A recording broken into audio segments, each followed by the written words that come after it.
ትዕቢተኞችን ለምታዋርድ ላንተ እንዋረዳለን። ሁሉን ለምታሰግድ ላንተ እንሰግዳለን። ሁሉን ለምትገዛ ላንተ እንገዛለን።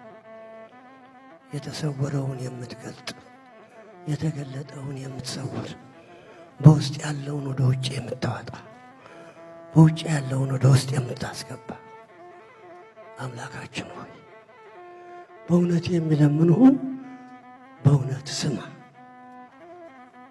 እያሉ ነው አባቶቻችን ጸሎት ያስተማሩን። ምክንያቱም ጸሎት ግዳጅ ይፈጽማል ከእግዚአብሔር ጋር። ጸሎት ማለት ከእግዚአብሔር ጋር መነጋገር ማለት ነው። ጸሎትስ ተናግሮ ምስለ እግዚአብሔር። ጸሎት ምንድነው ብትል፣ ጸሎት ማለት ከእግዚአብሔር ጋር መነጋገር ማለት ነው።